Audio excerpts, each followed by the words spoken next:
आदिवासी चाहे बस्तर के हों या कहीं के भी, आदिवासी मूलतः जंगल में रहते हैं और जंगल पे ही जो जंगल से प्राप्त वनोपज है उस पर डिपेंड रहते हैं। और उस वनोपज का आदिवासियों के जीवन में महत्व कितना है, ये आदिवासियों से ज़्यादा कोई नहीं बता सकता। इस बात को सरकार ने समझा और छत्तीसगढ़ में जब कांग्रेस की सरकार आई तो उन्होंने वनोपज को खरीदने के लिए कई वनोपज को उसके मूल्य निर्धारित किया और ये कोशिश की कि आदिवासियों के जीवन में एक उत्थान आ पाए। तो उसको लेकर आज एक वीडियो तैयार कर रहा हूँ। सुकमा ज़िले में हूँ। नमस्कार, मैं विकास तिवारी हूँ और आप बस्तर टॉकीज़ देख रहे हैं।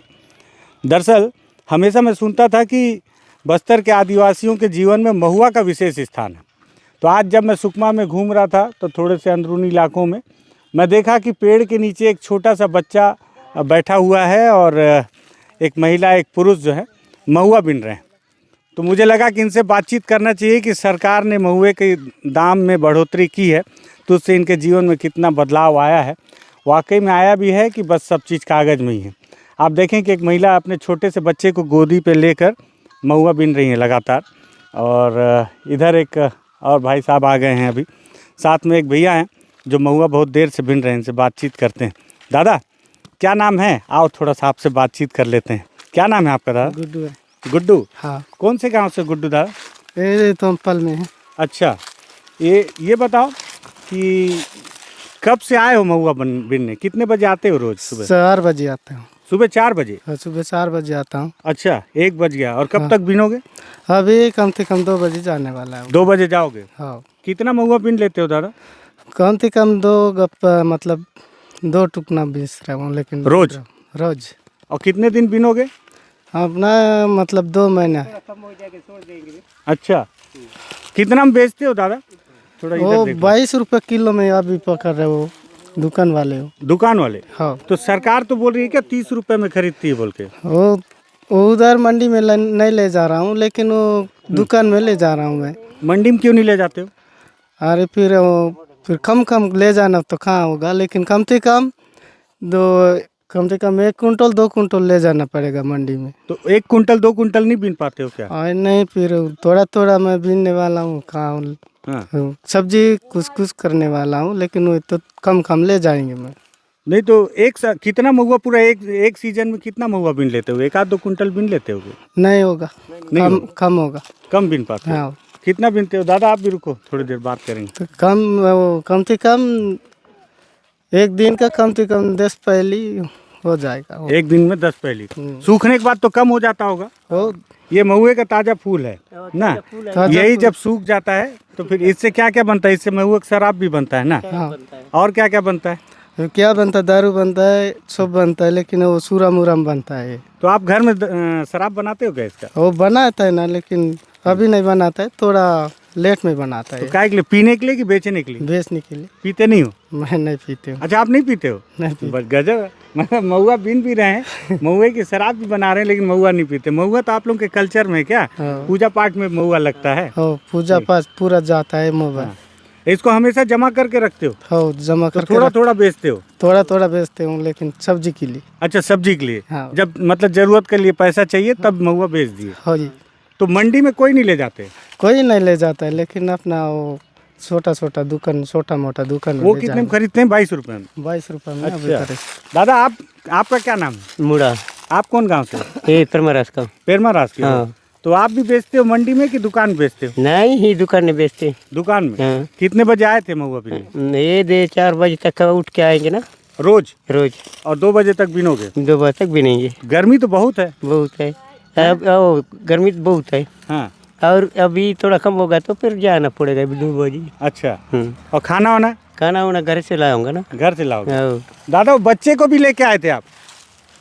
बच्चे की भी लेके आया था मैं। अच्छा। हाँ। तो उसको भी यही धूप में बैठा के रखे थे? वही तो, लेकिन क्या करेंगे, ये तो आज काम वाले तो थोड़ा धूप में बैठना पड़ेगा। कैसे? पहले कितना में बेचते थे? मैं वो सुन रहा हूँ कि कांग्रेस सरकार रेट बढ़ाई है। पहले जब भाजपा की सरकार था तब कितना में बेचते थे? पहले तो पहली में बेचने वाला हूँ 50 रुपये है अभी तक है। पहली में कि किलो में? किलो। 50 रुपये होता है। अच्छा, एक पहली में कितना किलो आएगा? 1 किलो। एक पहली में 1 किलो? हाँ। ज्यादा आता है क्या? ज़्यादा नहीं आता है, हाँ, ज़्यादा नहीं आता है। तो एक पहली 50 रुपए हाँ, और अब 22 रुपए। 22 रुपया अभी। तो सरकार रेट बढ़ाई है तो कम कैसे हो गया? ये आप तो बता नहीं पा रहे हो लग रहा है। नहीं, हाँ, पता नहीं पड़ा रहा ना इसलिए। नहीं तो सरकार रेट बढ़ाई है क्या? हाँ बड़ा है, लेकिन तो फिर पैसा कैसे कम हो गया? वो पैसा फिर वो दुकान वाले ऐसा दे रहा है ना। व्यापारी, हाँ, मतलब सरकार को सीधे नहीं बेचते हो? सरकार सीधा नहीं बेचता हूँ। तो मालूम है कि नहीं सरकार ज़्यादा रेट में खरीद रही है? नहीं मालूम नहीं हो तो कोई नहीं बताए ना इसलिए। अच्छा, कोई बताया ही नहीं। हाँ, अच्छा, इसलिए मैं तो तेंदुपत्ता भी तोड़ते होगे आप लोग? और तोड़ते हूँ ना, ये पूरा हम्म, काट रहा हूँ। अच्छा, वो तेंदुपत्ता के लिए। हाँ, तो वो कितना में बेचते हो? वो सैकड़ा बोलते हैं। वो कौन खरीदता है? उधरी वो ये जुगल सेठ है ना। मतलब व्यापारी खरीदता है? हाँ, अच्छा, तेंदुपत्ता भी व्यापारी खरीद रहा है, महुआ भी व्यापारी खरीद रहा है। हाँ, सरकार को सीधे नहीं बेचते हो आप लोग? सरकार के सीधा नहीं बेचते हैं। अच्छा, दादा आप भी तेंदुपत्ता तोड़ते हो? तोड़ते हूँ, हमारा बेटा तो है, लड़का ही लोग। अच्छा, ये आपका बेटा है? हाँ, अच्छा, मतलब पूरा परिवार महुआ बीन रहे हो? मुआ पिन रहा। ठीक है, हाँ, लेकिन सरकार को नहीं बेचते हो? हाँ, हैं? हाँ, ठीक है। दोपहर के लगभग 1 बजे हैं और 1 बजे दोपहर में गर्मी लगभग मुझे ऐसा लगता है कि 40 डिग्री तक हो गई होगी अभी गर्मी।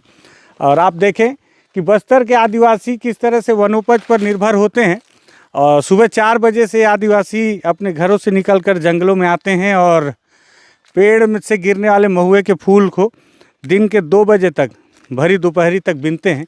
इस दौरान इनका पूरा परिवार भी यहीं रहता है। अब आप देखें कि वो जो इंसान जो बुजुर्ग थे वो इनके पिता हैं, साथ ही साथ उनके लड़के से भी बात हुई। इधर उनकी पत्नी भी हैं जो घर से खाना वाना लेकर आई हैं और छोटे से बच्चे को भी लेकर आई हैं। दीदी आप नहीं बीन रही महुआ? बीन ली? हो गया हैं? बीन ली? अच्छा, गाना भी चल रहा है? किसका मोबाइल है? मेरा है। आपका है? आप कितने बजे आई थी? जाऊँगा, नहीं, आप कितने बजे? सुबह से आई हो कि अभी आई हो? अभी जाएगा। अभी जाओगे? अच्छा, दीदी की हिंदी थोड़ा कम आता है तो इसको यहीं धूप में बच्चे को बैठाई थी हैं? अरे तो इसको, अच्छा छोटा सा बच्चा कुत्ते का भी है और अपने बच्चे को, मतलब पूरा घर के जितने सदस्य हैं सब एक सूत्री महुआ बीनने का काम कर रहे हैं ना बेटा? बच्चे को अभी कुछ पता ही नहीं है, लेकिन बेचारा अभी से जो है छोटा बच्चा महुआ, ये उसके जब वो रोएगा तो उसके लिए यहाँ पे जंगल में पेड़ में पालना भी तैयार है कि जब वो सोए या उसे रोए तो इसमें झुलाया जाए, क्योंकि पूरा परिवार तो इस वक्त जंगल में ही मौजूद रहता है। अब इससे 2-3 चीज़ें आप समझने की कोशिश कीजिए कि बस्तर का जो आदिवासी है वनोपज पर निर्भर है और वनोपज पर निर्भर होने की वजह से पूरा दिन उसका जंगलों में गुजरता है। ऐसे में एक दूसरा एंगल ये है कि जब भी फोर्स को जंगलों में आदिवासी नज़र आते हैं तो वो इन्हें शंका की दृष्टि से देखती है। उन्हें लगता है कि जंगल में आदिवासी है तो हो सकता है किसी गलत नीयत से वो जंगल में है, लेकिन उसके पीछे की एक स्याह सच्चाई ये भी है कि सभी जंगल में घूमने वाला आदिवासी माओवादी नहीं है। आधे से ज़्यादा जो आदिवासी हैं वो इस तरह से तेंदुपत्ता तोड़ने या फिर महुआ बीनने सुबह 4 बजे से दोपहर तक जंगल में अपना पूरा समय व्यतीत करते हैं। दूसरा एंगल ये है कि सरकार भले अपनी पीठ थपथपाए कि हमने वनोपज में कई प्रकार के वनोपजों को शामिल कर लिया है, जिसका एक नियत मूल्य निर्धारित किया गया है जिससे कि बस्तर के आदिवासियों को उसका लाभ मिल पाए, लेकिन हकीकत ये है कि बढ़े हुए मूल्य का लाभ केवल व्यापारी ले पा रहे हैं।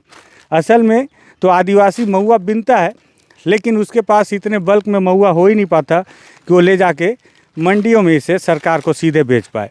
तो वो बेचता है छोटे छोटे किराने की दुकानों पर कम दामों में।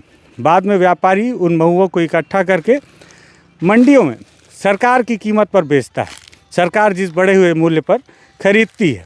तो अब आप सरकार जब भी पीठ थपथपा के इस बात को जिक्र करे कि हमने आदिवासियों के जीवन को बेहतर करने के लिए वनोपज का दाम बढ़ाया है, तो आप सरकार को ये तस्वीर दिखाइएगा और इन दादा के वक्तव्य को बता दीजिएगा, सुना दीजिएगा कि भैया ये सरकार को तो सीधे महुआ बेचते ही नहीं, तो फ़ायदा इनको सीधे कहाँ से मिलेगा।